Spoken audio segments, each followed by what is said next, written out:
अस्सलामु अलैकुम। अऊज़ु बिल्लाहि मिनश शैतानिर रजीम। बिस्मिल्लाहिर रहमानिर रहीम। रब्बि इश्रह ली सदरी व यस्सिर ली अमरी वहलुल उक़दतम मिन लिसानी यफ़क़हू।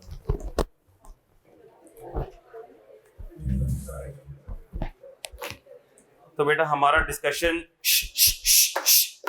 बेसिक कॉन्सेप्ट्स का डिस्कशन हमारा कंप्लीट हो गया था अल्हम्दुलिल्लाह, जिसमें हमने सबसे पहले डायरेक्ट टैक्स और इनडायरेक्ट टैक्सेस की बात की। डायरेक्ट टैक्स इनडायरेक्ट टैक्स क्या होते हैं? डायरेक्ट टैक्सेस वो होते हैं जो डायरेक्टली इनकम पे अप्लाई होते हैं, जिनमें पेमेंट ऑफ टैक्स और बर्डन ऑफ टैक्स एक ही पर्सन पर आ रहा होता है।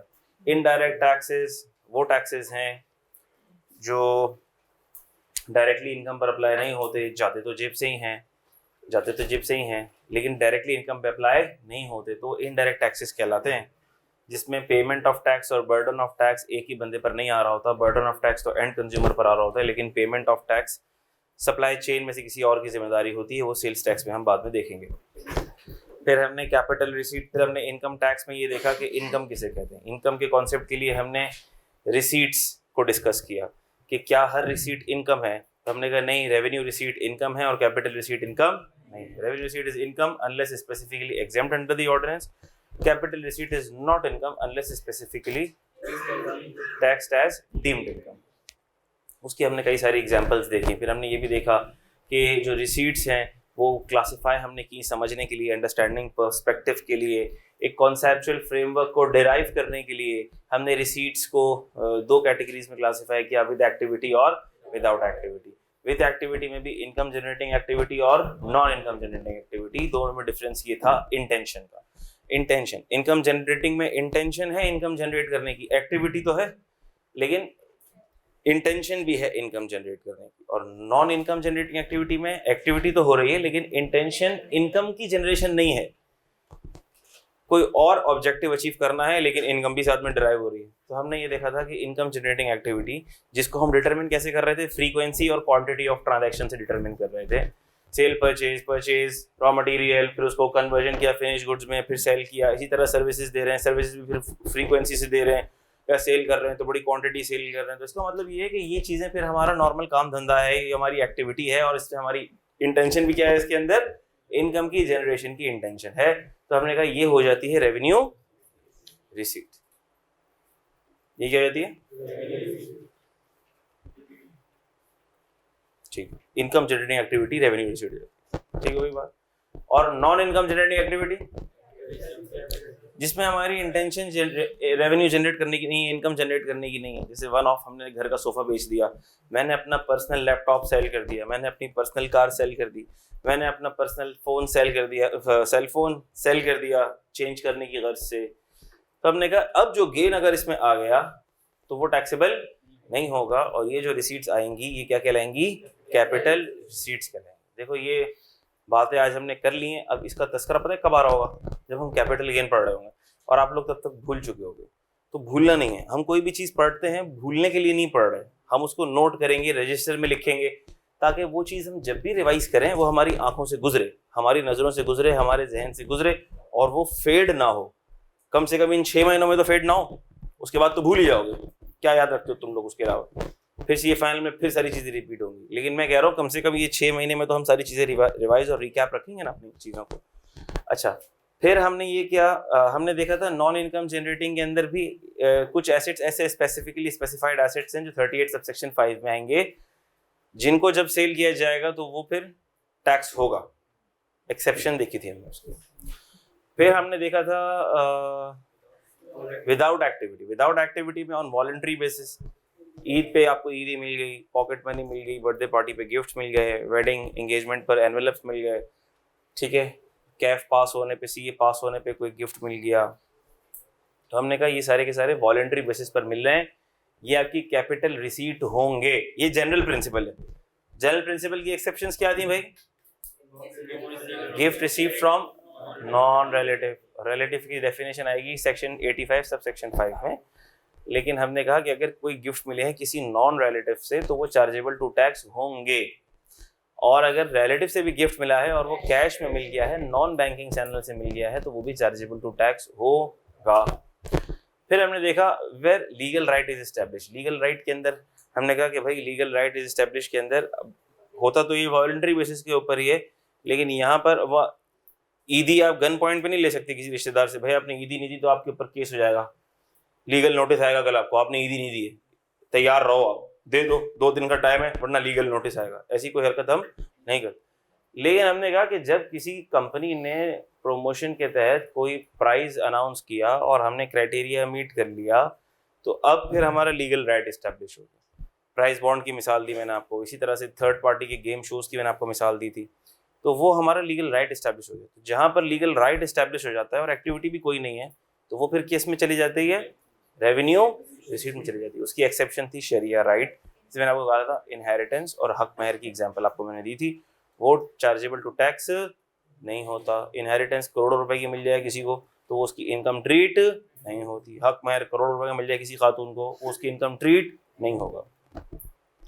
अच्छा, फिर हमने क्या बातें की थी, फिर हमने ये देखा था कि इनकम की डेफिनेशन लॉ में क्या लिखी हुई। Income is any amount chargeable to tax, ये हमने क्राइटेरिया पढ़ लिया सारा। Any amount subject to collection और deduction of tax at source under FTR. तो हमने ये फिर रिजीम्स के ऊपर आ गए थे हम, रिजीम्स को मैं अभी समराइज भी करता हूँ। तो हमने कहा कि इनकम की डेफिनेशन में एक और अमाउंट को भी इनकम बना दिया गया। इनकम नहीं है वो, इनकम तो क्या होती है, बॉटम लाइन प्रॉफिट को इनकम बोलते हैं ना, लेकिन एफटीआर के अंदर कुछ ऐसी अमाउंट्स भी होंगी कि जिसके अंदर से हम एक्सपेंसेस लेस करने की इजाजत ही नहीं देंगे, और जो ग्रॉस रिसीट्स होंगी उसी को हम इनकम कह देंगे, और उसी पर जो टैक्स कलेक्ट या डिडक्ट होगा वो ही टैक्स लायबिलिटी बन जाएगा। फिर था any amount treated as income, है नहीं, दिखने में लग नहीं रही इनकम, लेकिन हमने कहा लॉ कहता है कि इनकम है तो इनकम है, जिसकी मैंने आपको कुछ एग्जांपल्स दी थी। ठीक हुई बात। Security deposit received from tenant, इसके अलावा loan received from any friend या फ्रॉम एनीवन इन कैश, वो भी आपकी इनकम ट्रीट हो जाएगा। सही हुई बात। अच्छा, फिर हमने देखा था एनी लॉस ऑफ इनकम, तो लॉस ऑफ इनकम भी इन सर्टेन केसेस इनकम बन जाता है। उसकी मैंने आपको एग्जांपल दी थी कि अगर हमने रेंट पर कोई फ्लैट दिया है, किराए पे दिया है, तो किराया हो सकता है हमें 70,000 रिसीव हो रहा हो, 80,000 मार्केट रेंट हो, तो ये हमने तो दोस्त को दे दिया, रिश्तेदार को दे दिया, 70,000 मिल रहे हैं, लेकिन टैक्स होगा 80,000 पर मंथ, तो 10,000 गो के हमारा लॉस ऑफ इनकम है। लेकिन लॉ बोलता है 70,000 जो तुम्हें मिल रहा था वो भी टैक्स होगा, और 10,000 जो तुमने खुद अपनी खुशी से लॉस ऑफ इनकम किया वो भी टैक्स होगा। सही हो गई बात। फिर हम आ गए थे किस पे भाई, रिजीम्स पे के ऊपर आ गए थे। हमने कहा था भाई हेड्स ऑफ इनकम तो 5 हैं, salary income, capital gain, income from property, income business income, income from other sources. Head of income तो 5 है, लेकिन रिजीम्स भी हैं। रिजीम्स किसको बोलेंगे, रिजीम्स बोलेंगे कि किस तरह से कोई इनकम टैक्स की जा सकती है, उसका तरीका क्या होगा। ठीक है ना भाई। मिसाल के तौर पर अब मैंने इसकी छोटी बहुत सारी, कभी कोई मिसाल जहन में आ जाती है, कभी कोई मिसाल जहन में आ जाती है। मकसद होता है आपको समझाना, किसी तरह कुछ समझ आता है।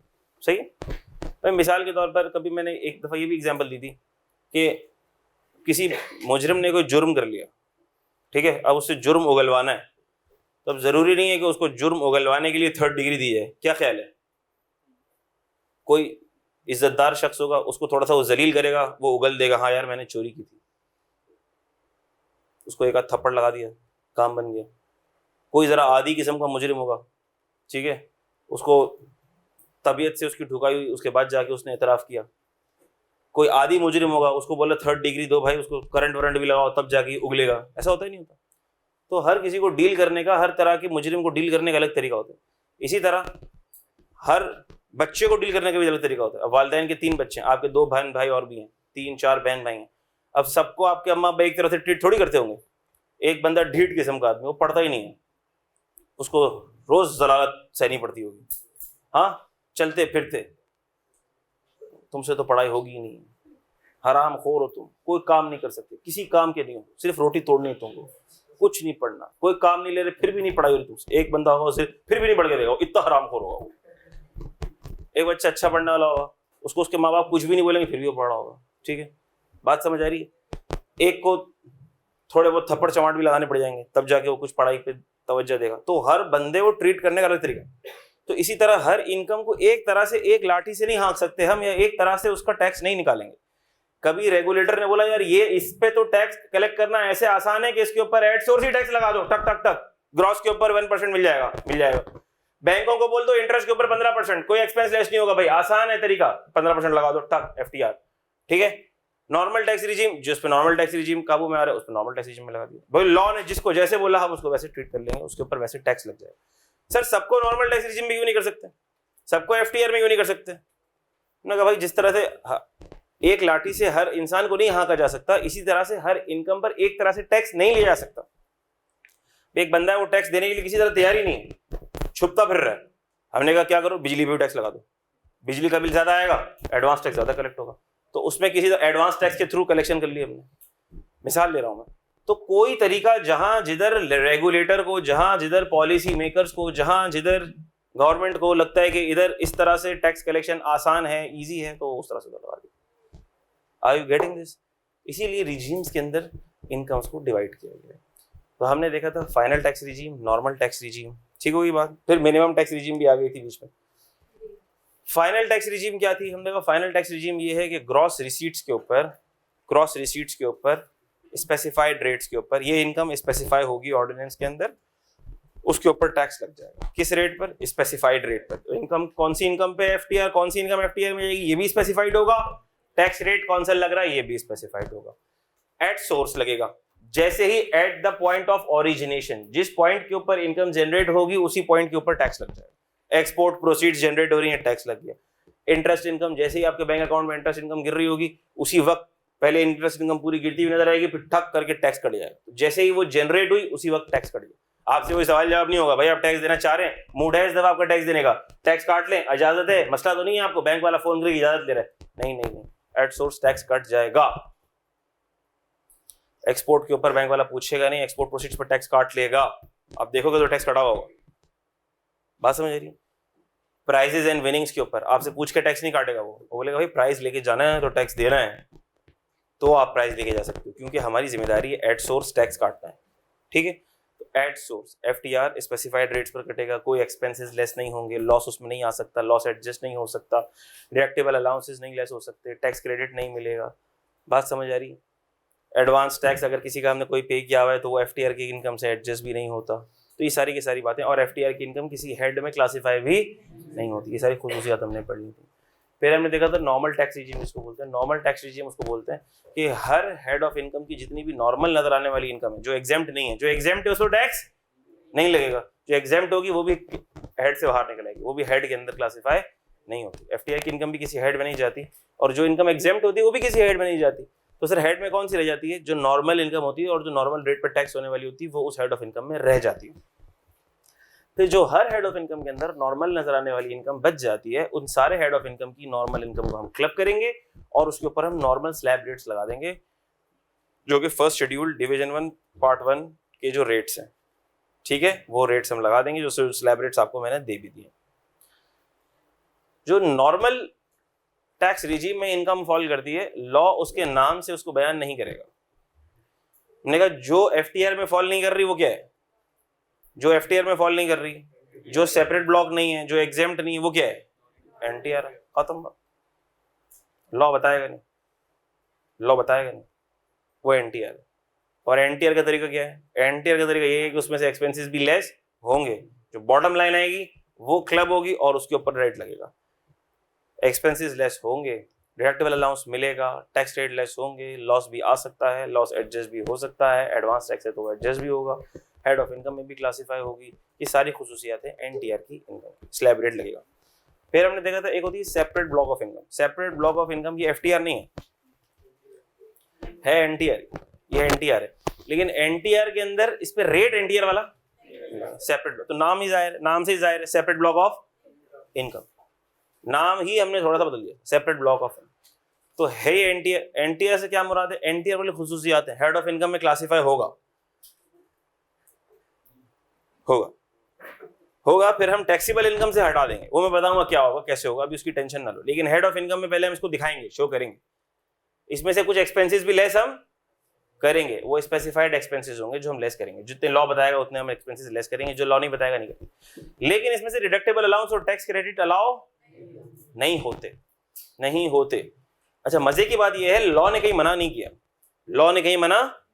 किया, लेकिन होते नहीं है लेस, पोर्टल अलाउ नहीं करता, ठीक होगी बात। लॉ वाला भी अलाउ करता नहीं, लॉ में मना भी नहीं है लेकिन अलाउ होते नहीं है, तो हमने लिखा दिया अलाउ नहीं, ताकि जब हम सवालात करेंगे तो उसके अंदर हम टैक्स क्रेडिट और टैक्स डिडक्टिबल अलाउंस उसमें से अलाउ नहीं करेंगे।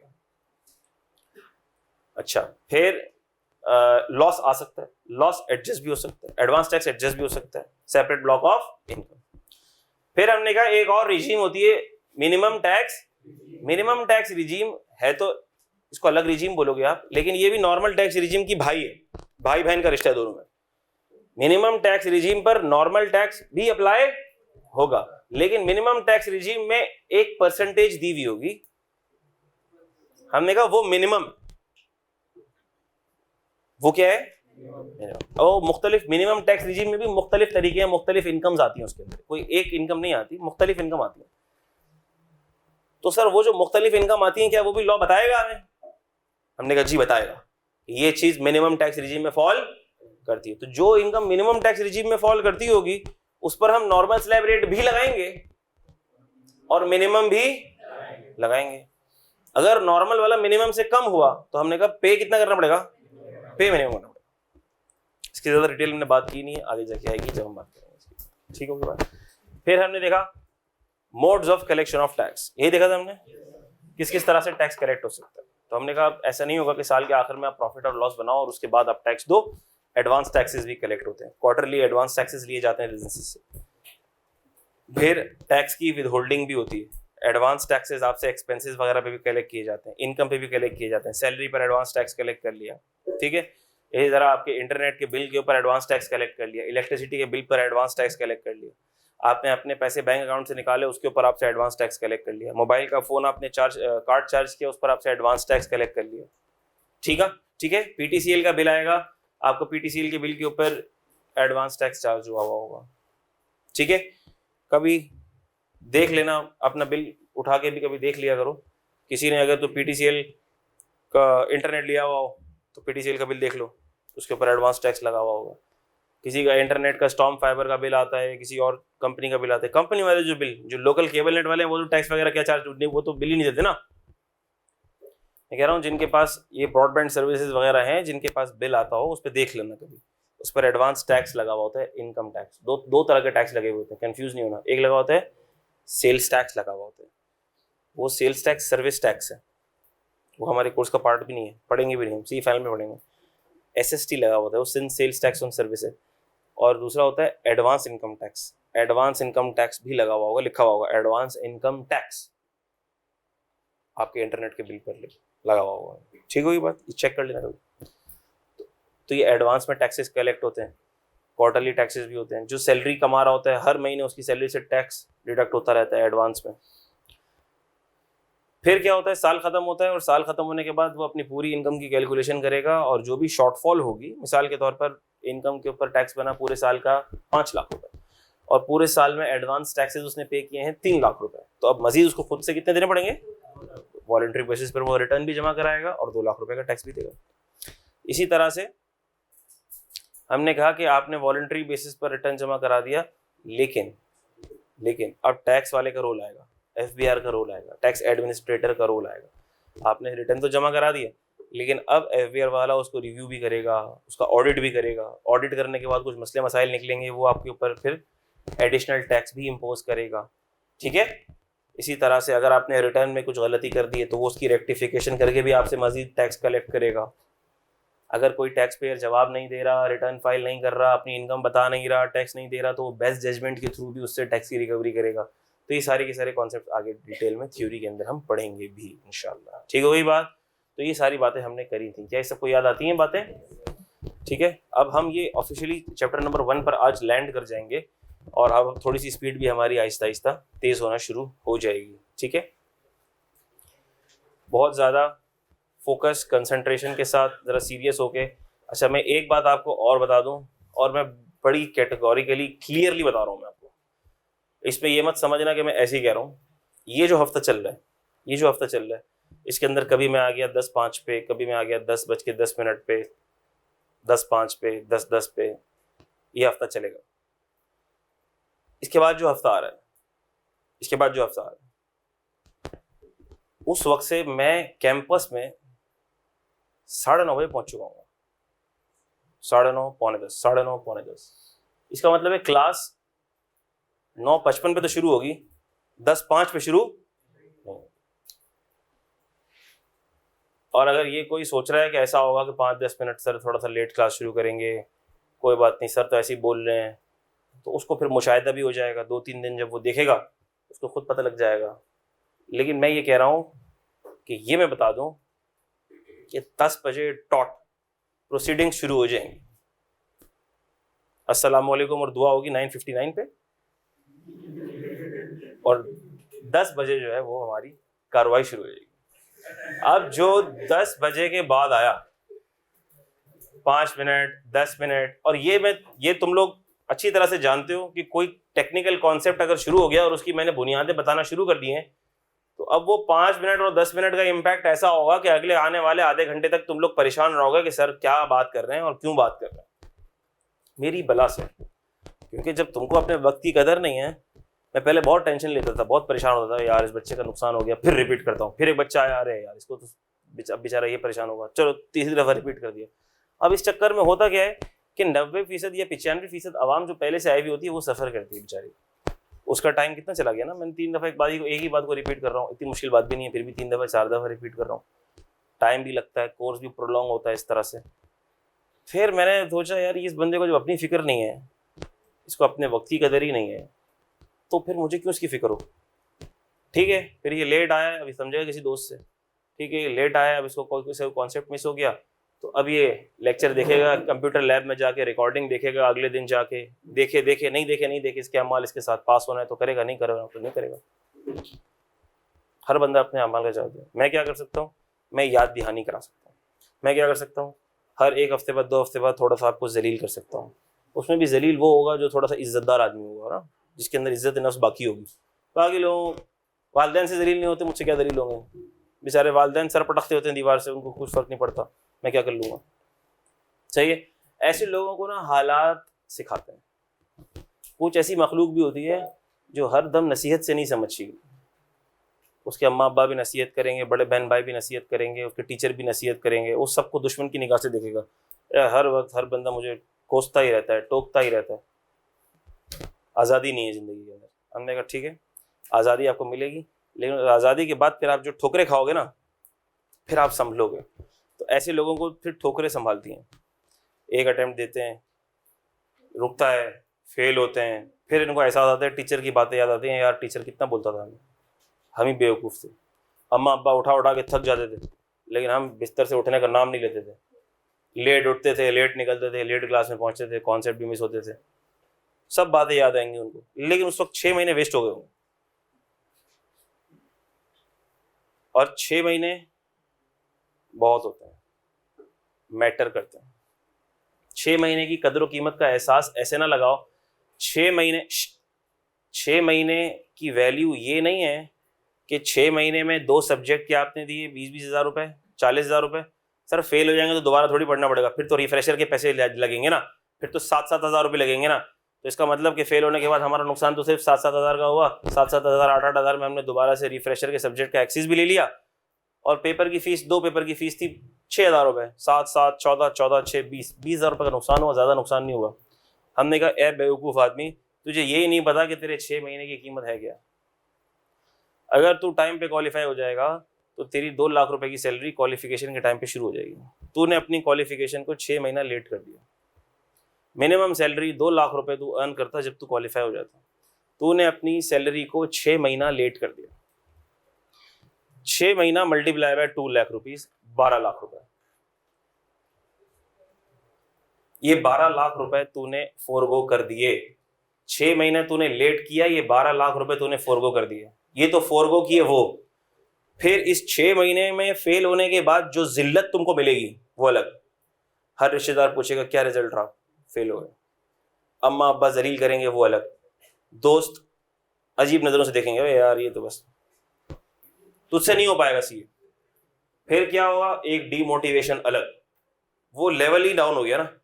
अब आप यूं सोचो कि उसका जब जितना वो इतना डीमोरलाइज हो जाएगा, इतना ज्यादा फ्रस्ट्रेट हो जाएगा एक फेलियर से, उसको नॉर्मलाइज होने में भी टाइम लगेगा। आपको पता है तो ये सारे फैक्टर्स पीछे हैं। आप ये सोचो, फेलियर इतना आसान, सर सीए में फेल होना कौन सी बड़ी बात है, सब फेल होते हैं, हम भी फेल हो गए। हमने कहा वो सब नादान लोग हैं जो नसीहत को कबूल नहीं करते, टीचर की बात पर अमल नहीं करते। आपको क्यों उनमें से होना है? आपको क्यों उनमें से नहीं होना जो अच्छे बच्चे हैं और जो फर्स्ट अटेम्प्ट पास करते हैं? 2 दिन पहले की बात बता रहा हूँ मैं, ऑफिस के पास मस्जिद से नमाज पढ़ के निकला मैं। मेरी रूटीन ये है कि मैं ईशा की नमाज, कोशिश ये होती है मेरी कि मैं जो भी काम हो ईशा तक निपटा के ईशा की नमाज के बाद घर जाऊँ। शरफाबाद पर ऑफिस है मेरा, तो शरफाबाद मस्जिद पड़ती है। तो शरफाबाद अब इतने अल्हम्दुलिल्लाह माशाल्लाह इज़्ज़त देने वाली ज़ात अल्लाह पाक की है, तो कभी ना कभी किसी न किसी मस्जिद में जब सर कैसे हैं आप, सर खैरियत से हैं, सर आपने पहचाना? मैंने बोला नहीं भाई मैंने पहचाना नहीं, माजूर सर वो मैंने आपसे टैक्स पढ़ा था, मैंने इस बैच में पढ़ा था, मैंने इस बैच में पढ़ा था। अब जाहिर सी बात है टीचर हर बंदे के नाम से नहीं जानता होता, और कितने स्टूडेंट्स ऐसे होते हैं जो ऑनलाइन होते हैं। तो मैं जैसे ही मस्जिद से निकला, फिर एक लड़के ने रोक लिया, सर आप खैरियत से हैं, तबीयत ठीक है? मैंने बोला जी बेटा बिल्कुल। सर आपने पहचाना नहीं? मैंने कहा नहीं बेटा मैंने नहीं पहचाना। सर मैं 2020 वाले बैच का स्टूडेंट था, 2021 वाले आपके जो बैच था ना 2021 का, मैं उसका स्टूडेंट था। मैंने बोला बेटा क्या हुआ, कहाँ पहुंचे सीए फाइनल में? बोलते नहीं सर मेरे सीए के सारे पेपर क्लियर हो गए। मैंने बोला अच्छा बेटा कहाँ जॉब कर रहे हो? बोलता नहीं सर मेरी आर्टिकलशिप अभी चल रही है, मैं PWC के अंदर हूँ, मेरी आर्टिकलशिप चल रही है। मैंने बोला माशाल्लाह ज़बरदस्त यार, तुमने आर्टिकलशिप में पेपर पास कर लिए सारे के सारे, छा गए भाई तू। बहुत मुबारकबाद दी मैंने उसको, बहुत दुआएं दी। ऐसे बच्चे भी होते ना जो टीचर की नसीहत को कबूल करते हैं, टीचर की नसीहत को सुनते हैं। टीचर जो जलील कर रहा है, भाई मुझे कितने मुझे इसके एडिशनल पैसे मिलते हैं तुमको जलील करने के, एहसास जगाने के, कोई अच्छी बात बताने के, मुझे एक्स्ट्रा पैसे मिलते हैं। टीचर और स्टूडेंट का रिश्ता सिर्फ ये नहीं होता, कमर्शियल रिश्ता नहीं होता ना, इससे बहुत ऊंची चीज होती है, बहुत ऊंची चीज। मैं तो टीचिंग स्टार्ट इसीलिए की नहीं थी पैसे के लिए। अल्लाह जानता है इतना टाइम अगर मैं अपने ऑफिस में अपनी प्रोफेशनल कमिटमेंट्स को दे दूं तो मैं अल्हम्दुलिल्लाह अल्लाह पाक की ज़ात से बड़ी उम्मीद है बहुत बेहतर अर्न कर सकता हूँ। Earning is not an issue.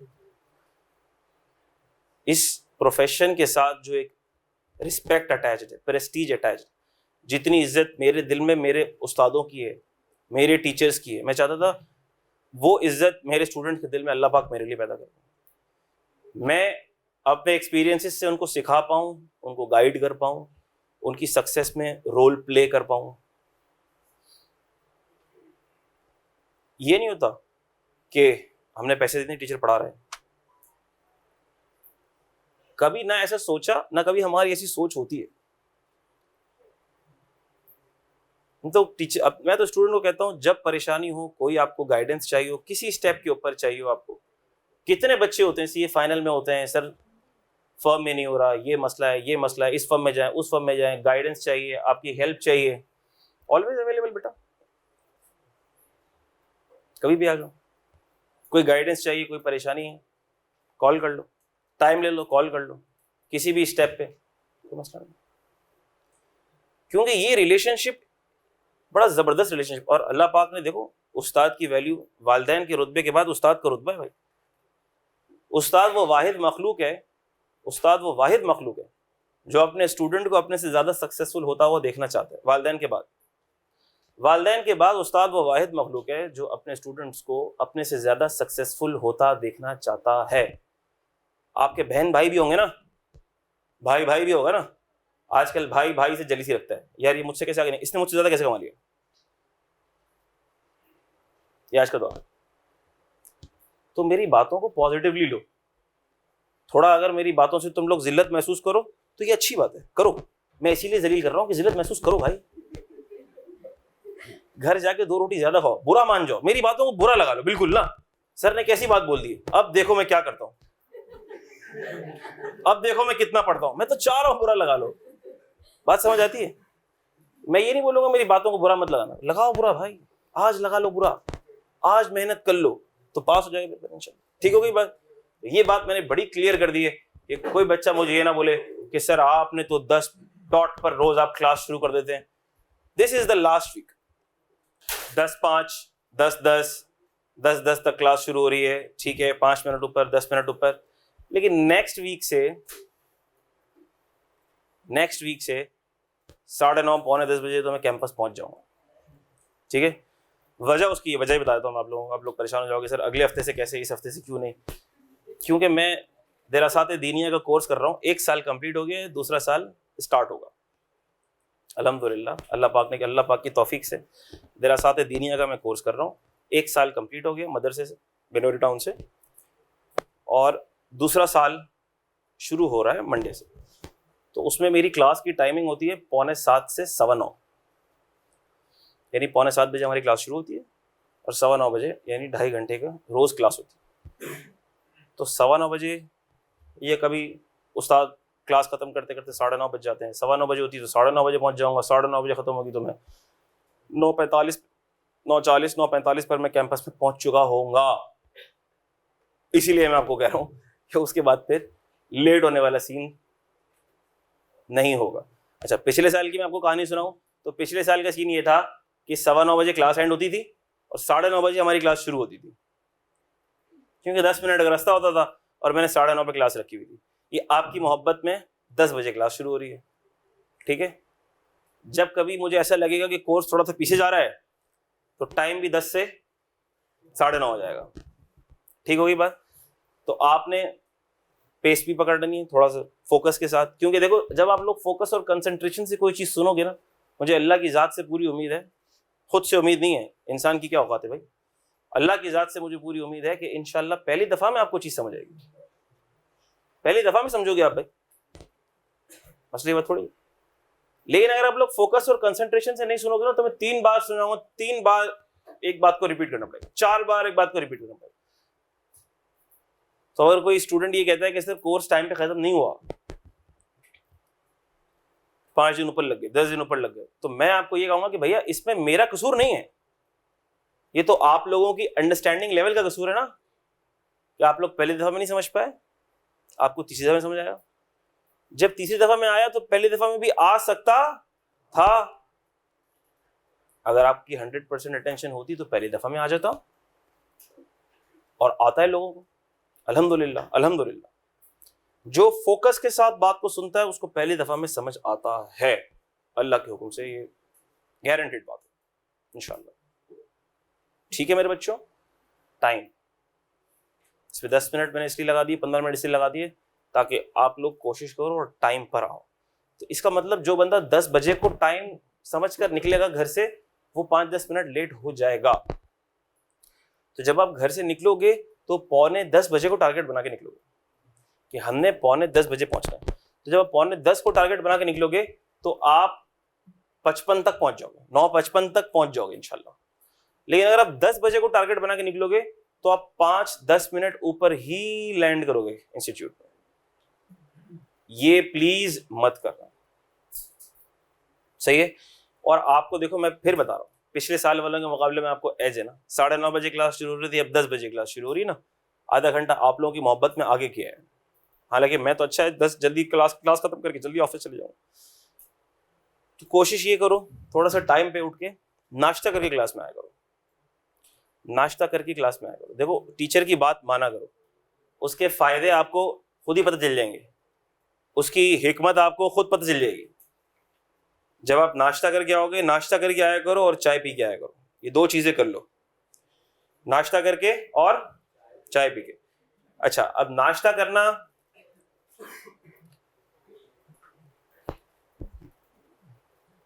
नाश्ता ढंग का किया करो। देखो आप लोगों को अपनी सेहत का ख्याल रखना है, आप लोगों को बहुत पढ़ना है, बहुत मेहनत करनी है। And when I am saying बहुत पढ़ना है, बहुत मेहनत करनी है, I literally mean these words. यकीन करो, आपको नहीं पता कि आपने कितनी मेहनत करनी है और कितना हार्ड वर्क करना है, आपने आर्टिकलशिप में कितना काम करना है आपको नहीं पता, आपने सीए के पेपर्स के लिए कितनी मेहनत करनी है आपको नहीं पता। लेकिन आज हमारे स्लीपिंग पैटर्न्स, ईटिंग पैटर्न्स, हर चीज बिगड़ी हुई। फिर आज सिगरेट भी पी रहे हैं, ई सिगरेट्स भी पी रहे हैं, लिक्विड सिगरेट्स भी पी रहे हैं, ठीक है, जो मुझे नहीं पता उसको क्या बोलते हैं, लेकिन बाहर तौर शायद ऐसे ही कुछ बोलते हैं। और इसको आप लोग फख्र समझ रहे हैं, कूल लग रहे हैं, सर हम बहुत कूल लग रहे हैं, हम बहुत कूल लग रहे हैं, हमारे हाथ में मुंह से धुआं निकल रहा है, स्मेल भी नहीं आ रही, खुशबू आ रही है। सर सामने वाला एंजॉय कर रहा है, और आपको नहीं पता कि हमारा इंप्रेशन सामने वाले पे कितना पड़ रहा है, क्या पड़ रहा है। हमने बोला सामने वाला आपको इंतहाई दर्जे का बेवकूफ समझ रहा है कि आप अपने पैसे भी बर्बाद कर रहे हो, अपनी सेहत भी बर्बाद कर रहे हो, दोनों चीजें बर्बाद कर रहे हो ना। देखो, पैसा भी बर्बाद, सेहत भी बर्बाद। तो रिक्वेस्ट है मेरी, आप लोग अपनी सेहत बर्बाद करोगे, अपना मुस्तकबिल बर्बाद करोगे, 2-2 घंटे 1.5 घंटा जिम जाकर अपनी जान अपनी सेहत पर लगाते हो, और क्या करते हो? स्मोकिंग करते हो, और क्या करते हो? ये लिक्विड सिगरेट्स, ई सिगरेट्स इस्तेमाल करते हो। कुछ भी नहीं, नेगेटिव इफेक्ट हो गया। यकीन करो, लंग्स खत्म हो जाएंगे, दिमाग चलना बंद हो जाएगा, सुन हो जाएगा, जल्दी बूढ़े हो जाओगे, जल्दी मर जाओगे। और सीए जो 24 साल में होना होगा ना, वो भी 25-30 साल के अंदर होगा, 30 साल में जाके होगा। हर तरह से अपना नुकसान करोगे, करो करो, क्योंकि तुम नहीं करोगे तो इनकी दुकानें कैसे चलेंगी? वो बेचारे भूखे मर जाएंगे जो बेचने वाले हैं, उनका भी तो कोई सोचने वाला हो। तुम्हारे माँ बाप का क्या, अल्लाह जाने वो जाने, उनका सोचने की तो भी क्या जरूरत है? तुम्हारे मोहसिन तो वो लोग हैं। तो थोड़ा सा अगर एहसास कर लो, तो कहने का मकसद क्या है, सुन लो, ये वाली बातें मैं रोज रोज नहीं करूंगा, इसमें टाइम लगता है।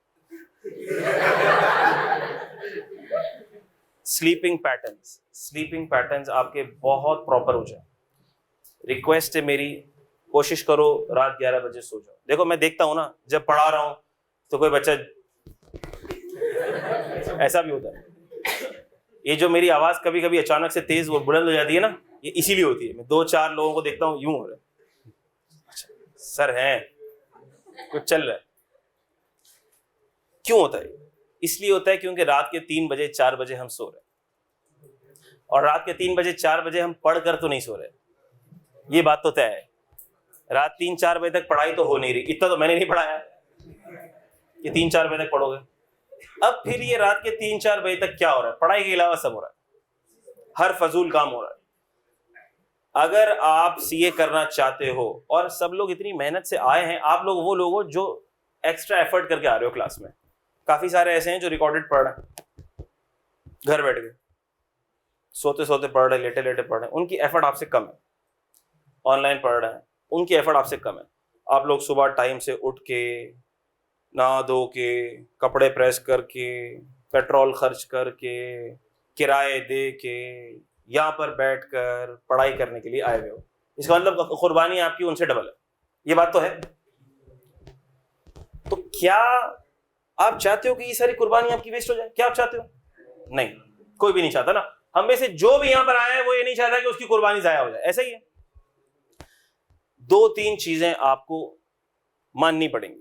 नहीं मानोगे, वक्त और हालात के तहत मानोगे, फेल हो के मानोगे, लेकिन अगर आज मान लोगे तो इंशाल्लाह फर्स्ट अटेम्प्ट पास होंगे आपके पेपर्स। इंशाल्लाह फर्स्ट अटेम्प्ट पास होंगे। पहली बात, कोशिश ये करो 11 बजे 12 बजे मैक्सिमम सो जाओ। टाइम रखो 11 का। जब 11 का रखोगे टाइम, तो 12 से आगे नहीं पहुंचेगी आपकी कहानी सोने की।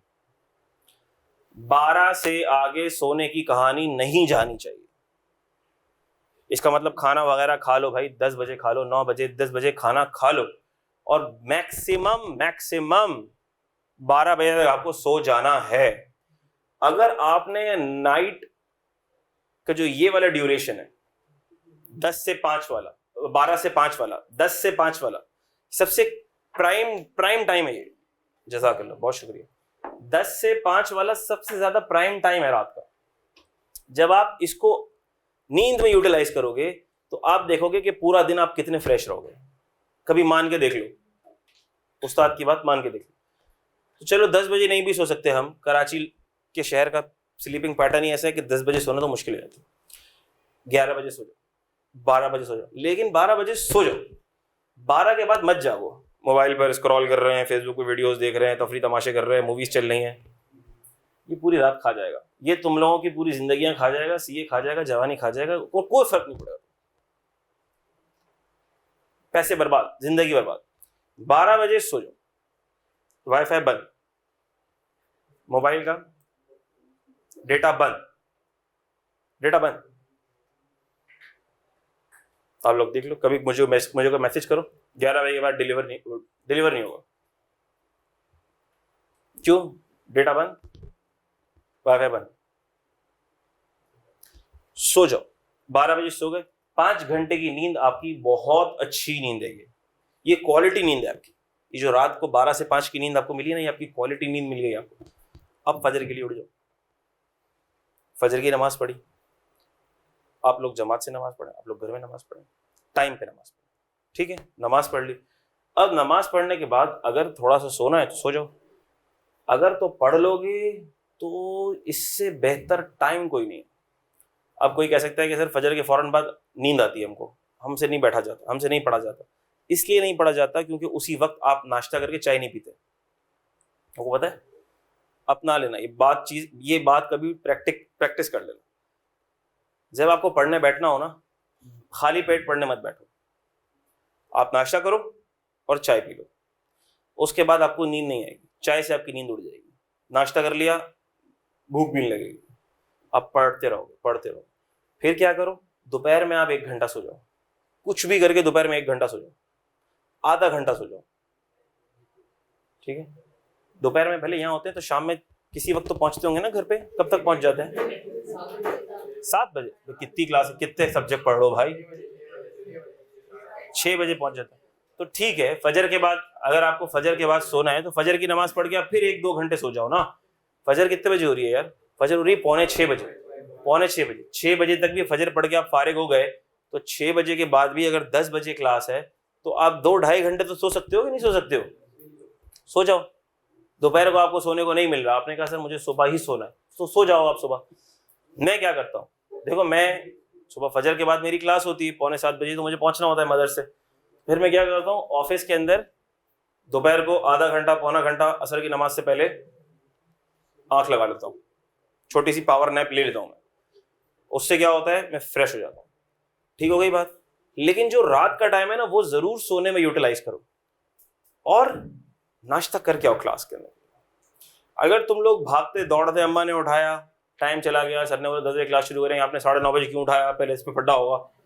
उसके बाद फिर भागते दौड़ते, अरे भाई फिर आपकी अम्मा बोलेंगी भाई उठा तो मैं 8:30 से रही हूँ, तू उठा 9:30 बजे, तू उठा 9:30 बजे भाई। अच्छा, अब सीन क्या है, अब नाश्ता करने का तो टाइम ही नहीं, भागते दौड़ते आ गए, इधर बैठे, अब इधर ऊँग रहे, आपको नींद आई, आप नाश्ता करके आ गए। अच्छा, नाश्ता भी आसान रखो, ऐसा ना हो मुश्किल नाश्ता हो रोज का, ठीक है? अच्छा, मैं नाश्ते में कोशिश करता हूँ, एक चीज़ तो मेरी फिक्स है जो कि बहुत अच्छी है, अगर आप लोग खाओ तो, दलिया और शहद, ठीक है? जौ का दलिया। अच्छा, मेरे अब्बू सालों से जौ का दलिया खाते थे, सालों से खा रहे थे। मैं बोलता था यार अब कैसे खा रहे हो, मुझे समझ में नहीं आता। अब बोलते तू चेक तो कर, टेस्ट तो कर। मैं टेस्ट भी नहीं करता था। जब फिर क्या हुआ, एक दफ़ा मैंने एक वीडियो देखी कि ये जौ का दलिया हुजूर पाक सल्लल्लाहु अलैहि वसल्लम को बहुत पसंद था, उसमें वो खजूर या शहद डाल के खाते थे, उसके मेडिकल बेनिफिट्स भी काफ़ी ज़्यादा हैं। मैंने कहा चलो शहद तो मैं यूज़ करता हूँ, इसमें शहद डाल के देखता हूँ कैसा टेस्ट आता है, और मुझे बहुत अच्छा लगा। और आप भी जब ट्राई करेंगे आपको बहुत अच्छा लगेगा। जौ का दलिया जो दूध में पकता है, उसमें शहद के वैसे ही कुरान पाक में कितने बेनिफिट्स अल्लाह पाक ने बताए, ठीक है? सूरह नहल के अंदर शहद का जिक्र है। शहद में अल्लाह पाक ने हर बीमारी का इलाज रखा भाई। जब आप शहद को यूज़ करोगे जौ के दलिए में, तो उसका टेस्ट ऐसा होता है जैसे खीर का टेस्ट होता है ना, खीर खाते हैं ना आप लोग, खीर का टेस्ट कैसा होता है, वैसा टेस्ट होता है। तो वो अल्हम्दुलिल्लाह मैं डेली खाता हूँ। उसके साथ फिर तीखा मुंह करने के लिए कभी अंडा पराठा खा लिया, फिर साथ में चाय पी ली, नाश्ता कंप्लीट हो गया। नाश्ता करके आओ तो आपका दिमाग चलेगा इंशाल्लाह, वरना आप लोग क्लास में सोते रहोगे। क्या ये बात आपको समझ आ गई? तो की टेक अवेज, टाइम पर, अगले हफ्ते से क्लास होगी टाइम पे शुरू, 5-10 मिनट का भी क्वेश्चन नहीं मिलेगा। 9:45 के टाइम को सोचकर निकलोगे, रात को मैक्सिमम 12 बजे सो जाओगे, सोने जाओगे नहीं, 12 बजे सोने जाओगे तो फिर तो 1 बजे सोओगे, 11 बजे सोने चले जाओ बिस्तर पर, ताकि सोते सोते भी मैक्सिमम 12 बजे तो सो ही जाओ, ठीक है? और अगर नींद ना आ रही हो तो आयतल कुर्सी दुरूद शरीफ पढ़ना शुरू करो, नींद खुद आ जाएगी। क्योंकि शैतान को ये गवारा नहीं है कि तुम इतनी नेकियां कमाओ, तो वो खुद दीन ले आएगा, ठीक है, तो नींद पक्का आ जाएगी आपको, वरना अजर बढ़ता रहेगा। पता लगा किसी ने कहा सर मैं पूरी रात दुरूद शरीफ पढ़ता रहा, आज तक ऐसा कोई बंदा मैंने देखा नहीं है, ऐसे कोई बंदा मैंने आज तक नहीं देखा। उसको शैतान कोशिश करेगा कि उसको नींद आ जाए, ठीक है, और सुबह आओ तो नाश्ता करके, ठीक है, वही बात। क्या इस पे अमल करने की कोशिश करेंगे? क्योंकि अल्लाह पाक ने आप सबको एक ही जिंदगी दी है, उसके साथ सारे तजर्बे खुद ना करो। दूसरे लोगों ने बहुत तजर्बे कर लिए, उनके तजर्बों से सीख लो, उनके तजर्बों से सीख लो। दूसरे बच्चे बहुत फेल हो के बहुत किस्से कहानियां पढ़ी हैं उनकी, आपको हर तजर्बा करके फेल होने की ज़रूरत नहीं है। अगर आप अक्लमंद हो तो दूसरों के तजर्बों से सीखोगे, और अगर आप बेवकूफ़ हो तो दूसरों के लिए एक एग्जाम्पल बन जाओगे, वो आपको देख देख के फिर सीखेंगे। ये चलो हम स्टार्ट कर रहे हैं अपना चैप्टर नंबर 1। यहाँ से सारे के सारे की एग्जामिनेबल एरियाज शुरू हो जाएंगे। चैप्टर 1 से काफ़ी सारी चीज़ें टेस्ट हुई हैं, रीसेंट एग्जाम्स में भी टेस्ट हुई हैं, सवालात हुए हैं, इसको ढंग से भी समझेंगे। दूसरी बात ये कि टैक्स के अंदर हर चीज़ लिंक्ड है, लिंक्ड है, लिंक्ड है, लिंक्ड है। चैप्टर नंबर 1 इसकी इम्प्लीकेशन भी उस 20 मार्क्स के सवाल में होगी जो प्रैक्टिकल क्वेश्चन आएगा 20 मार्क्स का। वो जो 20 मार्क्स के 2 प्रैक्टिकल क्वेश्चन इनकम टैक्स से आते हैं, 19 से 20 मार्क्स के 2 प्रैक्टिकल क्वेश्चन इनकम टैक्स से आते हैं, उस क्वेश्चन के अंदर रेजिडेंशियल स्टेटस का कॉन्सेप्ट भी अप्लाई होता है, टैक्स क्रेडिट भी शामिल होता है, डिडक्टेबल अलाउंस भी शामिल होता है, salary, IFP, CG, IFO, business income, सब चीजें मिलके प्रैक्टिकल क्वेश्चन बनता है। इसका मतलब कि वो प्रैक्टिकल क्वेश्चन किसी एक स्पेसिफिक एरिया से नहीं बने। इसका मतलब जो हम चैप्टर नंबर 1 पढ़ेंगे उसका कॉन्सेप्ट आपको आखिर तक याद रखना इसलिए जरूरी है क्योंकि इसकी इंप्लीकेशन लॉन्ग प्रैक्टिकल क्वेश्चन के अंदर जरूर आएगी। क्या ये बात आप समझ पा रहे हैं? इसीलिए हर चैप्टर बे इंतहा इंपॉर्टेंट है और लिंक्ड है, लिंक्ड है, लिंक्ड है। क्या ये बात समझ आ रही है आपको? आ जाओ बेटा, शुरू करते हैं हम अपने चैप्टर नंबर 1 का आगाज करते हैं, जिसका नाम है tax year and residential status. यही नाम है।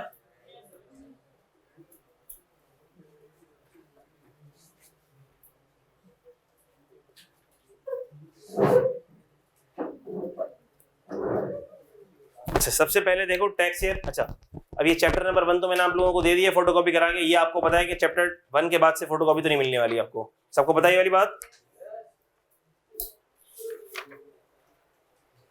अच्छा भाई,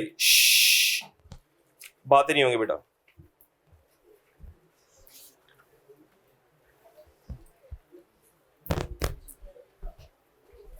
tax year and residential status.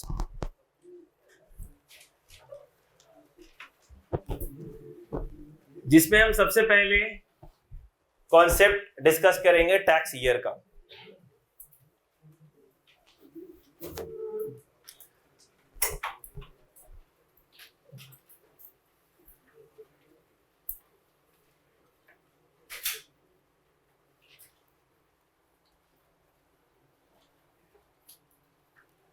Accounting year,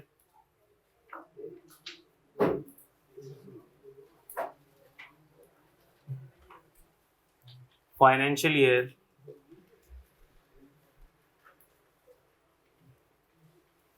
fiscal year,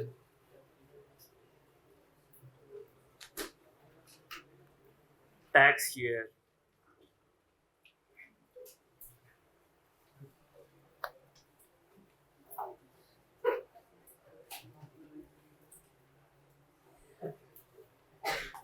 ये हमने डिस्कस करना है। और ये कुछ एक्स्ट्रा टर्मिनोलॉजीज हैं जिनका हम जिक्र करेंगे। बातें बंद बेटा please.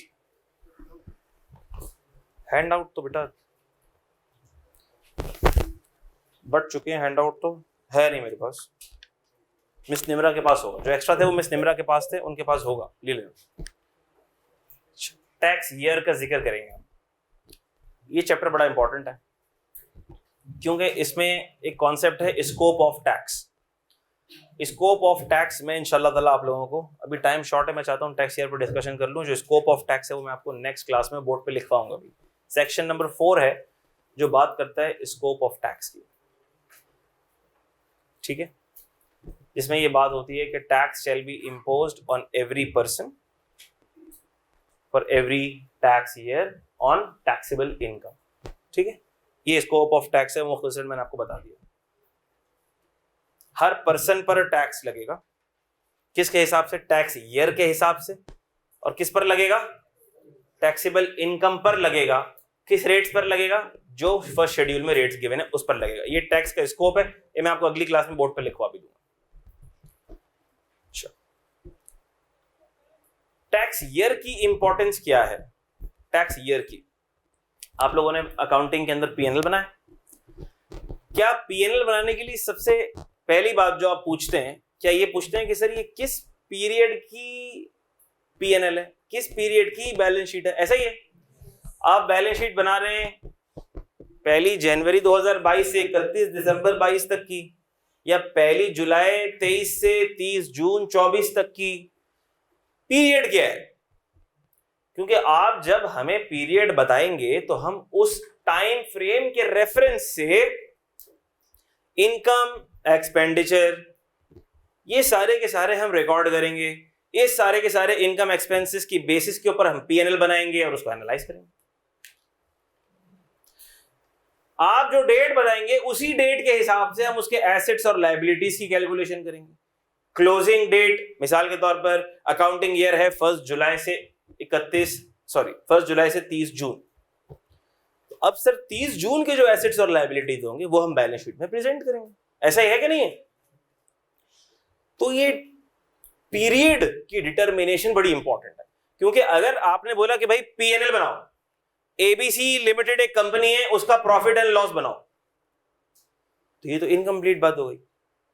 Sir profit and loss 6 महीने का बनाना है, 3 महीने का बनाना है, 1 साल का बनाना है, 2 साल का बनाना है, किस साल का बनाना है बताएंगे तो हम बनाएंगे ना।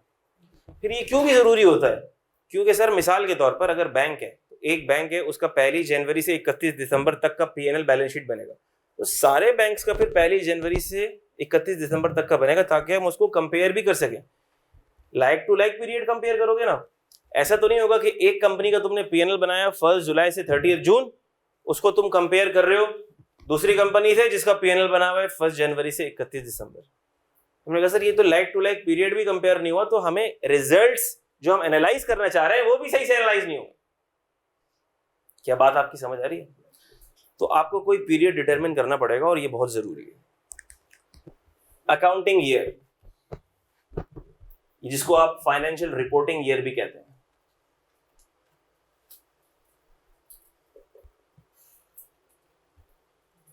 इससे हम सब वाकिफ है। ये वही है कि जिसकी बेसिस के ऊपर हम अपना प्रॉफिट एंड लॉस और बैलेंस शीट बनाते हैं अकाउंटिंग की दुनिया में। तो क्या इसमें किसी को डाउट है? अकाउंटिंग पीरियड आमतौर पर हमने देखा है 1 जनवरी से 31 दिसंबर तक का, या 1 जुलाई से 30 जून तक का। आमतौर पर जो भी अकाउंटिंग के अंदर हम पीएनएल और बैलेंस शीट बनाते हैं, आमतौर पर ये 2 पीरियड फॉलो हो रहे होते हैं। ऐसा ही है, सिंपल। तो इसका मतलब सर जो भी पीरियड जिस पर हमारी अकाउंटिंग की बुक्स बेस कर रही होंगी, जिसमें हमारी अकाउंटिंग की बैलेंस शीट और अकाउंटिंग का पीएनएल जिस टाइम फ्रेम के रेफरेंस से डिटरमिन हो रहा होगा, उसको हम कहते हैं कि ये अकाउंटिंग पीरियड है, ये फाइनेंशियल रिपोर्टिंग पीरियड है। सिंपल। सिर्फ अगर फाइनेंशियल ईयर कहा जाए, सिर्फ अगर फिस्कल ईयर कहा जाए, सिर्फ फाइनेंशियल ईयर कहा जाए या सिर्फ फिस्कल ईयर कहा जाए, तो ये डिटरमिन होता है, ये तो होता है किसके रेफरेंस से? कंपनीज फाइनेंशियल रिपोर्टिंग पर्पसेस के लिए होता है। फाइनेंशियल और फिस्कल ईयर ये आपका बेस करता है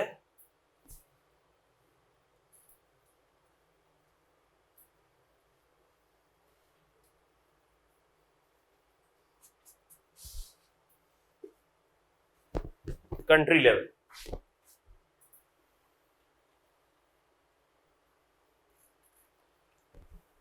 फाइनेंशियल ईयर का आ जाए, तो ये पूछूंगा मैं कि आपकी कंट्री का फाइनेंशियल ईयर क्या है, आपकी कंट्री का फिस्कल ईयर क्या है। इसका मतलब कि ये वो पीरियड है, ये वो ईयर है कि जिसकी फ्रेम ऑफ रेफरेंस से मेरी कंट्री के मेन इकोनॉमिक इंडिकेटर्स का हिसाब किताब होता है, मेरी कंट्री की बैलेंस शीट बनती है, मेरी कंट्री का बजट बनता है, मेरी कंट्री की इनकम डिटरमिन होती है। पाकिस्तान की इनकम डिटरमिन होगी, पाकिस्तान के एक्सपेंसेस डिटरमिन होंगे किस पीरियड के रेफरेंस से, फिस्कल ईयर, फाइनेंशियल ईयर के रेफरेंस। हम कहेंगे भाई पाकिस्तान का फिस्कल ईयर क्या है, पाकिस्तान का फाइनेंशियल ईयर क्या है, पाकिस्तान की बैलेंस शीट बनेगी भाई, कितनी इनकम आई, कितने एक्सपेंसेस थे, क्या जीडीपी थी, क्या ग्रोथ रेट था, क्या इन्फ्लेशन रही, क्या जीएनपी था, ये इकोनॉमी के अंदर आपने पढ़ा होगा सारा के सारा। तो कंट्री के हिसाब से जो ये साल चलता है, कब से कब तक होता है बेटा, वेरी गुड, 1 जुलाई से 30 जून। अगर मैं कहूं कैलेंडर ईयर, तो कैलेंडर ईयर आपको पता है, ये तो बच्चे को ही पता होता है, ये फिक्स है।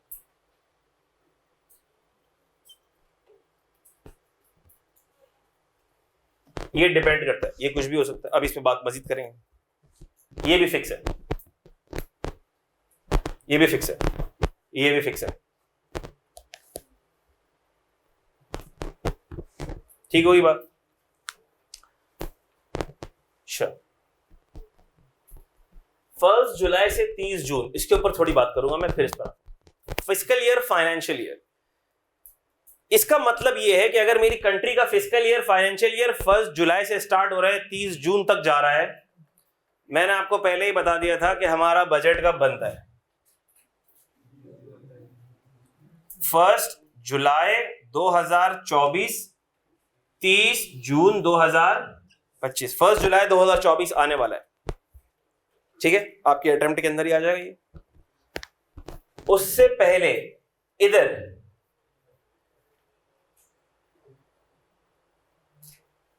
जून, इस महीने के अंदर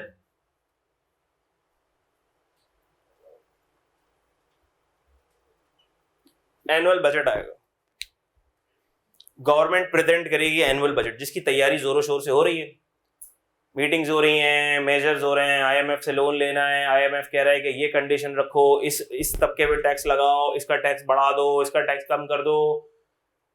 क्यों? क्योंकि आईएमएफ कह रहा है कि अगर तुमने इतने टैक्सेस ना लगाए और तुमने इतना रेवेन्यू जनरेट ना किया तो तुम लोन तो ले रहे हो, मुझे रीपे कर नहीं सकोगे।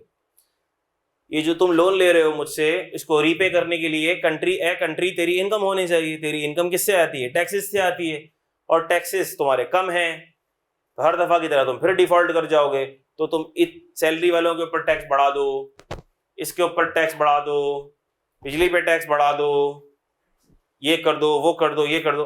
ये सारी तैयारियां किसके लिए हो रही हैं? एनुअल बजट के लिए हो रही हैं। ये सारे मेजर्स जो डिसाइड होंगे वो उस एनुअल बजट का पार्ट होंगे। उस बजट के अंदर क्या चीजें होंगी वो मैंने आपको बोर्ड पे पहले लिखवा दिए। आने वाले साल की इनकम कितनी होगी, आने वाले साल के एक्सपेंसेस कितने होंगे, शॉर्टफॉल कितना होगा, बजट डेफिसिट कितना होगा, कितनी बोरोइंग करनी होगी, लोकल बोरोइंग, इंटरनेशनल बोरोइंग, ये सारी चीजें आएंगी। अभी आपके सामने आ जाएगा बजट। बात समझ आ गई? फिर ये बजट पास होगा, फिर ये बजट क्या होगा? पास होगा, और ये लॉ की शेप में, ये लॉ की शेप इख्तियार कर लेगा। किसी शेप इख्तियार कर लेगा? जब सब इसको अप्रूव कर देंगे तो ये लॉ की शेप में हो जाएगा, और ये कहलाएगा फाइनेंस एक्ट। बजट जिस साल में आता है, सुनना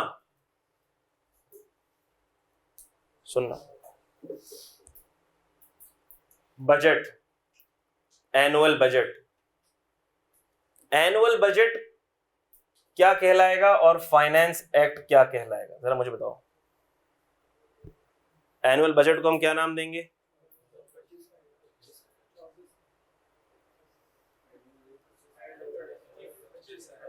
सोचो।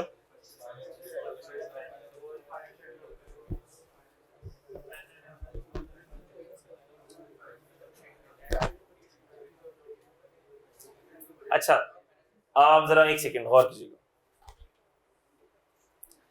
फाइनेंस एक्ट वो लॉ है जो पास होगा। इसके ऊपर बात करते हैं। किस साल का कहलाएगा इस पे बात करते हैं, टैक्स ईयर कौन सा कहलाएगा इसके ऊपर बात करते हैं, ये सारी बातें एक साथ करेंगे, ठीक है, ताकि आप कंफ्यूज ना हो। अभी मेन बात समझ लो, ये जब फाइनेंस एक्ट आ गया ये बनता है पार्ट ऑफ लॉ, ये लॉ है। ये finance act income tax law में चेंजेस करता है। किस में चेंजेस करता है? इनकम टैक्स लॉ में चेंजेस करता है। अच्छा भाई,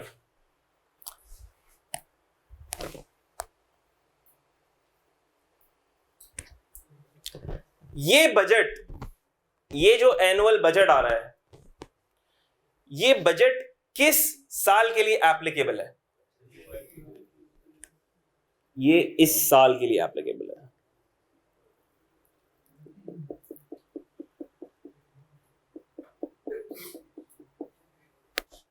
यानी कि सर जो भी मेजर्स, जो भी लॉ पास होगा फाइनेंस एक्ट की सूरत में, वो अप्लाई किस साल होगा? वो अप्लाई किस साल होगा? वो इस साल में अप्लाई होगा, जो मैंने हाईलाइट किया है पोर्शन आपके सामने। ठीक होगी बात? इस पीरियड को नॉर्मल टैक्स ईयर भी कहा जाता है, जो कि स्टार्ट होता है 1 जुलाई से। टैक्स ईयर की मुख्तलिफ किस्में हैं। सबसे पहली किस्म होती है normal tax year. Normal tax year को नाम नॉर्मल इसीलिए दिया गया है कि ये टैक्स ईयर आपकी कंट्री के फिस्कल और फाइनेंशियल ईयर से कॉरेस्पॉन्ड करता है। बात समझ आ गई? फिर से, कंट्री का फिस्कल और फाइनेंशियल ईयर कौन सा है? 1 जुलाई से शुरू हो रहा है और कब खत्म हो रहा है? 30 जून को खत्म हो रहा है। 1 जुलाई से शुरू हो रहा है और कब खत्म हो रहा है? ये है कंट्री का फिस्कल ईयर, फाइनेंशियल ईयर, जिसमें पूरी कंट्री की सारी चीजों का हिसाब किताब होगा। ठीक है बात? टैक्स ईयर किसको बोलते हैं? नाम से ही जाहिर है सर, वो ईयर जिसकी फ्रेम ऑफ रेफरेंस से इनकम डिटरमिन हो, टैक्स डिटरमिन हो, टैक्स की लायबिलिटी डिटरमिन हो। मिसाल के तौर पर मैं, आप मुझसे पूछेंगे सर आपका टैक्स कितना भरा? बोलूंगा भाई किस साल, कब से कब तक का? कब से कब तक का सर? 1 जैन से? नहीं, टैक्स ईयर के हिसाब से। क्योंकि आप जब मुझसे पूछेंगे टैक्स कितना बना, तो आप किस फ्रेम ऑफ रेफरेंस से पूछेंगे मुझसे? टैक्स ईयर के हिसाब से। और टैक्स ईयर आमतौर पर सबका टैक्स ईयर होता है नॉर्मल टैक्स ईयर। इसको नॉर्मल क्यों कहा जाता है? क्योंकि ये आपके नॉर्मल फिस्कल फाइनेंशियल ईयर के साइकिल से कॉरेस्पॉन्ड करता है। तो ये भी कब से शुरू होता होगा? मैंने कहा सर ये भी शुरू होता है 1 जुलाई 24 से 30 जून, बेसिकली 30 जून। ये डेट्स मकसूद है, तो ये हर साल चेंज होता रहेगा। ठीक है, इसका मतलब कि मैं भी अपनी इनकम की डिटर्मिनेशन कब से कब तक करूंगा? 1 जुलाई से 30 जून। मैं 1 जुलाई से 30 जून तक अपनी सारी इनकम एक्सपेंसेस की कैलकुलेशन करूंगा, एसेट लायबिलिटी की कैलकुलेशन करूंगा, और ये मेरा ईयर एंड है। यानी मैं अपनी पर्सनल बैलेंस शीट जो बनाऊंगा वो किस डेट से किस डेट तक की होगी? 1 जुलाई से 30 जून। हर कोई जो भी नॉर्मल टैक्स ईयर के एम्बेट में फॉल कर रहा है, जिस पर भी नॉर्मल टैक्स ईयर लग रहा है, वो सब के सब अपनी कैलकुलेशन किस टाइम रेफरेंस से करेंगे? 1 जुलाई से 30 जून तक। क्या ये बात सबको क्लियर होती है? ये कहलाता है नॉर्मल टैक्स ईयर। ये क्या कहलाता है? Normal tax year. चलो,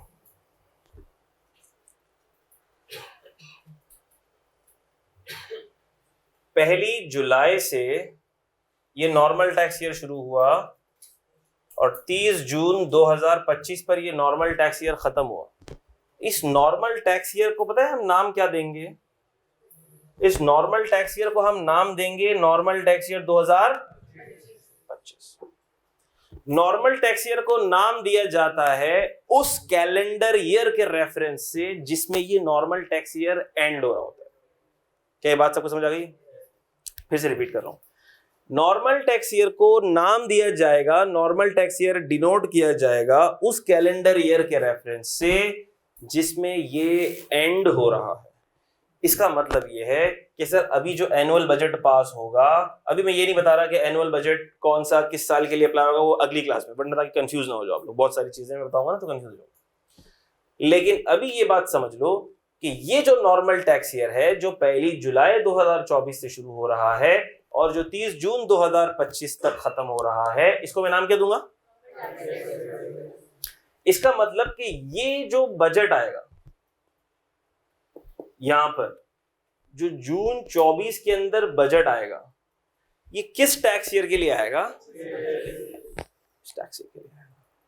क्या बात सबको समझ आती है? मुझे कोई बता दो कि ये जो टैक्स ईयर है इसका नाम क्या है?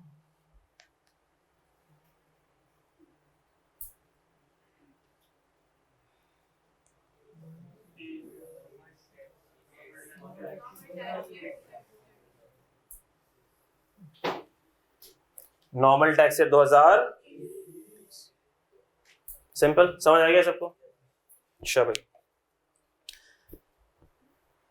नॉर्मल टैक्स ईयर तो आप लोगों को समझ आ गया। और नॉर्मल टैक्स ईयर आमतौर पर मैंने आपको बताया तकरीबन सबका टैक्स ईयर क्या है? नॉर्मल टैक्स ईयर, सिवाय कुछ के।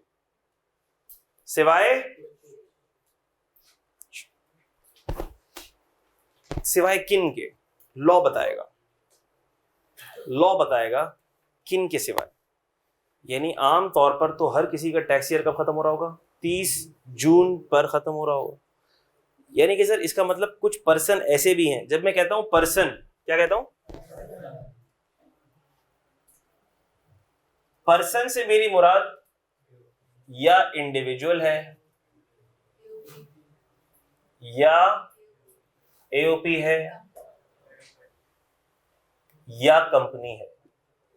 पर्सन की डेफिनेशन के अंदर और भी चीजें आती हैं, पर्सन की डेफिनेशन में और भी चीजें आती हैं। मुस्कुराना नहीं, बातें नहीं करनी इधर। Individual, AOP, company, federal government, provincial government, नहीं प्रोविंशियल गवर्नमेंट तो कंपनी के अंदर ही आ जाती है। Individual, AOP, company, federal government, foreign government, political sub division of foreign government, public international organization, ये 7 चीजें आती हैं। ठीक है, अभी हम बाकी चीजों को जिक्र नहीं कर रहे, वो काबिल जिक्र है भी नहीं। पर्सन यही है असल में, जिनका जिक्र किया जाएगा ना वो पर्सन यही है। ठीक है, इंडिविजुअल, एओपी, कंपनी। हम जो टैक्सेशन पढ़ेंगे वो इन्हीं 3 के हिसाब से पढ़ेंगे।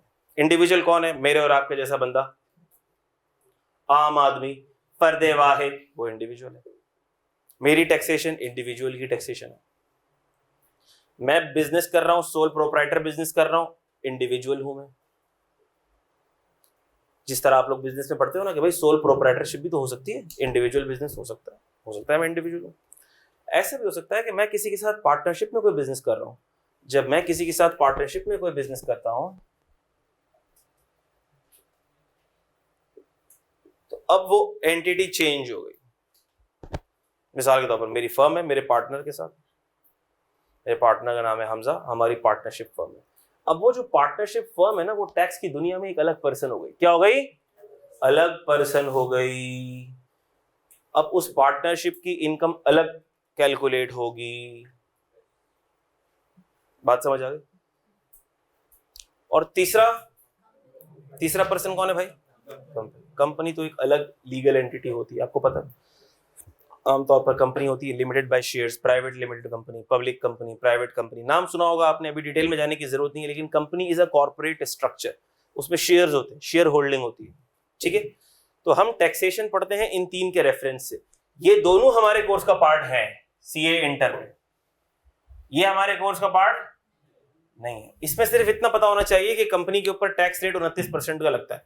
कभी कोई सवाल आ गया, उसके अंदर कंपनी का जिक्र आ गया, तो आपको ये पता होगा कि इसके ऊपर टैक्स क्या लगता है। स्मॉल कंपनी का जिक्र है, बहुत मुख्तसर जिक्र है आपके कोर्स में। कंपनी का जिक्र बहुत बहुत बहुत कम जिक्र। कंपनी की टैक्सेशन आती है सीए फाइनल का। ठीक हो गई बात? तो हम आमतौर पर जो बात कर रहे होंगे वो इंडिविजुअल और एओपी की बात कर रहे होंगे। ठीक हो गई बात? मैं इंडिविजुअल हूं, आप इंडिविजुअल है। मैं कोई बिजनेस कर रहा हूं, मैं इंडिविजुअल हूं। ठीक हो गई बात? पार्टनरशिप फर्म, मैंने आपको एग्जांपल दे दी, 2 लोग मिलकर पार्टनरशिप कर रहे हैं, वो पार्टनरशिप। तो आमतौर पर सबका टैक्स ईयर कौन सा होता है भाई? Normal tax year. स्टार्ट कब से हो रहा होता है? 1 जुलाई से खत्म होता है 30 जून तक। 30 जून तक खत्म होता है।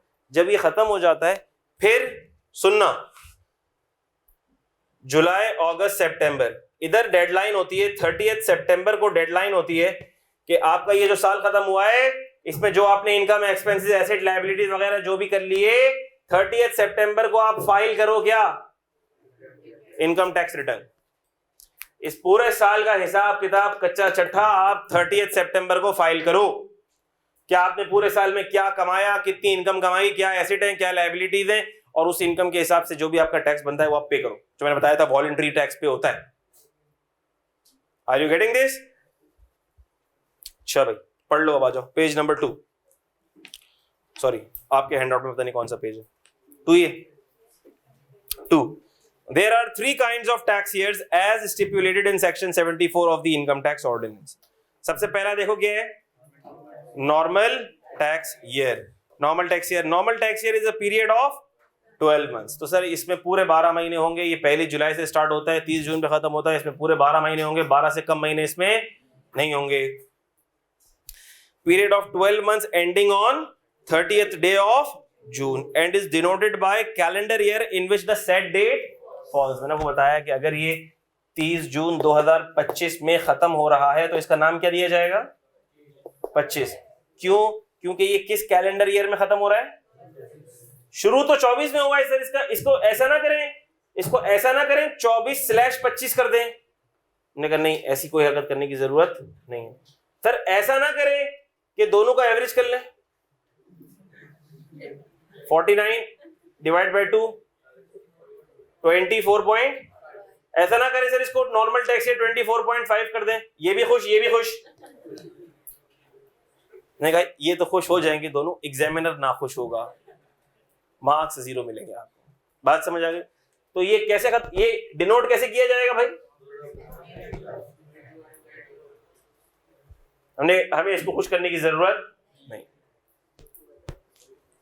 is denoted by the calendar year in which the said date for the year ending 30th June 2024 the tax year shall be 2000। ठीक है वही बात। और जो 2025 में खत्म हो रहा होगा वो उसका नाम क्या देंगे हम? Tax year 2025। अच्छा, चूंकि अभी 5 मिनट है तो हम और बात करेंगे इसमें। इसके बाद आता है हमारे पास स्पेशल टैक्स ईयर। क्या आता है? एक बात तो तय है, अगर नॉर्मल 30 जून पर खत्म हो रहा है तो स्पेशल 30 जून पर तो खत्म। तो एक बात तो बड़ी सिंपल है कि सर हर वो टैक्स ईयर जो 30 जून के अलावा किसी महीने में खत्म होगा वो है स्पेशल टैक्स ईयर।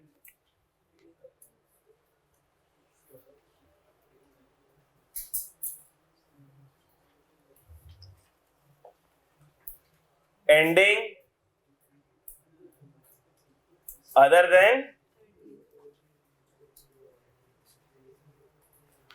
ये भी 12 महीने का साल होगा, ये भी 12 महीने का साल होगा। बेटा प्लीज,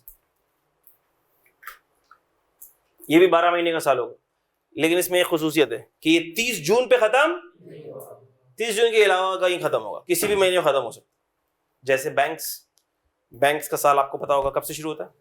1 जनवरी से शुरू होता है और कब खत्म होता है? 31 दिसंबर को खत्म होता है। क्या ये भी 12 महीने का साल है? इसका मतलब स्पेशल टैक्स ईयर भी कितने महीनों का होगा? 12 महीने। तो सर इसका मतलब कि हमारी मर्जी है, हमें चूज द बेस्ट आंसर दिया हुआ है कि हमारी मर्जी है, हम नॉर्मल टैक्स ईयर चूज कर लें, हम स्पेशल टैक्स ईयर चूज कर लें, कोई भी मंथ चूज कर लें। फिर मेरा लकी मंथ इज फरवरी, मैं फरवरी में पैदा हुआ था, माई लकी मंथ इज फरवरी, और मेरा दोस्त है वो अगस्त में पैदा हुआ, तो सर उसका लकी मंथ अगस्त हुआ, तो वो अगस्त चूज कर ले टैक्स ईयर, मैं फरवरी चूज कर लूं। हमने कहा ये मजाक नहीं चल रहा, ठीक है, गेम ऐसे नहीं, कोई हम ऐसा खेल नहीं खेल रहे। तो सर ये स्पेशल टैक्स ईयर किन के लिए है? किन के लिए है स्पेशल टैक्स ईयर? किन के लिए है? हमने कहा स्पेशल टैक्स ईयर उनके लिए है जिनके लिए एफबीआर स्पेसिफाई कर देगा, उस बंदे के लिए, उस क्लास ऑफ पर्सन के लिए जिसके लिए कौन स्पेसिफाई करेगा? एफबीआर स्पेसिफाई करेगा। ये मेरा और आपका काम नहीं है। मिसाल के तौर पर एफबीआर ने बैंक्स के लिए स्पेसिफाई कर दिया कि उनका टैक्स ईयर क्या चलेगा? स्पेशल टैक्स ईयर चलेगा। 1 जनवरी से 31 दिसंबर तक चलेगा। कोई भी रीजन हो सकता है, हमें नहीं पता। मिसाल के तौर पर ये रीजन हो सकता है, मिसाल के तौर पर ये रीजन हो सकता है कि भाई सारे बैंक्स पूरी दुनिया के अंदर 1 जन से 31 दिसंबर पर क्लोजिंग करते हैं, तो सारे बैंक्स के साथ हमारे बैंक्स की कंपेरेबिलिटी हो, उनके फाइनेंशियल रिजल्ट्स, उनके टैक्स रिजल्ट्स को हम कंपेयर कर पाएं, ठीक है ना, क्योंकि बैंक्स तो इंटरनेशनल डीलिंग्स करते होते हैं ना, एलसीज खुली होती हैं, इसके अलावा और चीजें और फैक्टर्स होते हैं, तो दुनिया में ज्यादातर बैंक्स का ईयर एंड ये होता है, ये एक फैक्टर हो सकता है। अच्छा, इसके अलावा क्या रीजन हो सकता है सर कि स्पेशल टैक्स ईयर रख दिया? कोई बच्चे कभी सवाल करते हैं तो सर जब सबका ही नॉर्मल हो रहा था तो सबका नॉर्मल ही कर देते, फिर स्पेशल टैक्स ईयर करने की जरूरत क्यों पेश आई? हमने कहा इसके एडमिनिस्ट्रेटिव रीजंस हुआ करते हैं। क्या हुआ करते हैं भाई? सीए इंटर के पेपर कब कब होते हैं? मार्च और सितंबर में। सीए फाइनल के कब होते हैं? जून दिसंबर में। अब आप आईकैप के बाद चले गए, अरे भाई हमारे मार्च और सितंबर में क्यों होते हैं भाई? ये सीए फाइनल वालों के जून और दिसंबर में क्यों होते हैं भाई? आप हमारे पेपर भी किसी के साथ रखो, सीए फाइनल वालों के साथ, या सीए फाइनल वालों के पेपर भी हमारे साथ रखो, तो आईकैप वाले बोलेंगे बेटा इतनी तवज्जो अगर आपने पढ़ने पे दे दी होती तो आप पहुंच चुके होते सीए फाइनल के अंदर अब तक तो। लेकिन हमारे पास एग्जामिनेशन टीम लिमिटेड टीम है, हमारे पास चेकर्स लिमिटेड है, जाहिर सी बात है हम सारे के सारे स्टूडेंट्स को एक साथ एक टाइम पर अकोमोडेट नहीं कर सकते। हम इतने सारे स्टूडेंट का रिजल्ट एक साथ एक टाइम के ऊपर कंपाइल नहीं कर सकते, उनकी चेकिंग नहीं हो सकती, इसीलिए हमने डिवाइड कर दिए।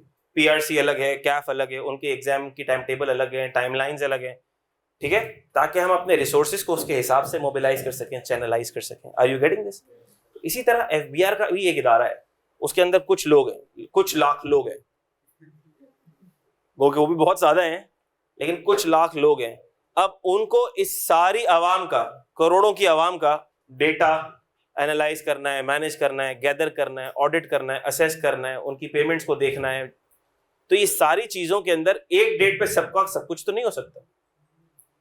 तो अब जिस बिजनेस के लिए, जिस क्लास ऑफ पर्संस के लिए जो टैक्स ईयर बता दिया गया, अब वो उस टैक्स ईयर के हिसाब से अपनी इनकम असेस करेगा और उसकी टाइमलाइन के हिसाब से वो रिटर्न फाइल करेगा। जिसका नॉर्मल टैक्स ईयर है वो 30 सितंबर को फाइल करेगा। इसी तरह हम देखेंगे वो कंपनीज जिनका 31 दिसंबर है वो कब फाइल करेंगी, वो कंपनीज जिनका 30 जून है ईयर टैक्स ईयर एंड, वो अपना रिटर्न कब फाइल करेगी। तो ये डिस्कशन आगे आएगी डिटेल के अंदर, उनकी डिफरेंट डेट्स है, ताकि हर चीज एक डेट के ऊपर सब चीज प्रोसेस ना हो रही हो, क्योंकि टैक्स डिपार्टमेंट तो एक ही है ना। Are you getting this? तो बहुत से एडमिनिस्ट्रेटिव रीजंस हो सकते हैं जिसके लिए ये टैक्स ईयर डिफरेंट हो सकता है। बैंक्स के लिए अलग है, इंश्योरेंस के लिए अलग है, और देखो किसके लिए अलग है, कंपनीज मैन्युफैक्चरिंग शुगर, उनके लिए कब से कब तक का है देखो जरा, 1 अक्टूबर से 30 सितंबर। ऑल पर्संस एक्सपोर्टिंग राइस 1 जनवरी से 31 दिसंबर। All insurance companies and banks 1 जन से 31 दिसंबर। इसको पढ़ लेते हैं। Any income year ending other than 30th June is special tax year। अच्छा, and is denoted, इसको मैंने अभी नहीं समझाया, इसको मैं अगली क्लास में समझाऊंगा। अगले वाले जुमले को मैंने अभी नहीं समझाया है, तो ये मैं अगली क्लास में, इसमें थोड़ा सा टाइम लगेगा, इसको छोड़ दो। और इसके बाद आ जाओ, the board has authority. The board किसको बोलते हैं? एफबीआर। ये इंटर मैट्रिक बोर्ड नहीं है, ये FBR, federal board of revenue, FBR. The board has authority, board has authority। अच्छा देखो, ये लॉ किसने बनाया है? एफबीआर ने बनाया है? ये लॉ एफबीआर ने नहीं बनाया, ये लॉ गवर्नमेंट ने पास किया, गवर्नमेंट ने बनाया। लेकिन जहां पर लिख दिया जाए एफबीआर हैज अथॉरिटी, इसका मतलब कि वो डिसीजन लेगा कौन? एफबीआर। इसका मतलब है कि वो टैक्स एडमिनिस्ट्रेटिव मैटर है, उसका डिसीजन लेने के लिए मुझे गवर्नमेंट के पास नहीं जाना पड़ेगा कि भैया लॉ पास करो, प्रेसिडेंट से साइन कराओ, ये करो, वो करो, वो एफबीआर डिसाइड करेगा। The board has authority to prescribe any special tax year. The board has authority to prescribe any special tax year in respect of any particular class of tax payer. Particular class of tax payer, ये बात भी अगली class में बताऊंगा मैं, मुझे याद दिलाना। For example, in respect of certain classes of business, following special tax year are specified by the board. और ये मैंने आपको बता दिया, ठीक है। तो अब अगली क्लास में, जो कि इंशाल्लाह कल होगी कि नहीं होगी, चांस नहीं है, ऑनलाइन ले लें, टाइम ज़ाया हो रहा है, फिर छुट्टी हो जाएगी, क्या फायदा होगा, क्या ख्याल, ऑनलाइन ले लो, ऑनलाइन कर लेते हैं, ठीक है। सुनो, और मैं ये कोशिश करूंगा, मैं अपने ऑफिस से कंडक्ट कर लूंगा, मैं ऑफिस चले जाऊंगा, मैं ऑफिस से ऑनलाइन सेशन कंडक्ट कर लूंगा, आप लोग अपने अपने घरों से वो ऑनलाइन सेशन ले लीजिएगा, और मैं ये भी करूंगा कि मैं सेशन के बाद उसकी रिकॉर्डिंग भी यूट्यूब के ऊपर आप लोगों के लिए फौरन से डाल दूंगा, सही है। कोशिश ये कर लेना कि टाइम पे ले लो, सुस्ती ना आए, अदरवाइज मैं यूट्यूब पे डाल दूंगा। और अगर मेरा प्लान लेने का ना हुआ, मैं बता दूंगा, अभी तक है, अगर मेरा लेने का प्लान ना हुआ तो फिर मैं आपको मैसेज पे कम्युनिकेट कर दूंगा ग्रुप के ऊपर कि ऑनलाइन क्लास भी मैं नहीं, ठीक हो गई बात। Thank you so much, Allah Hafiz.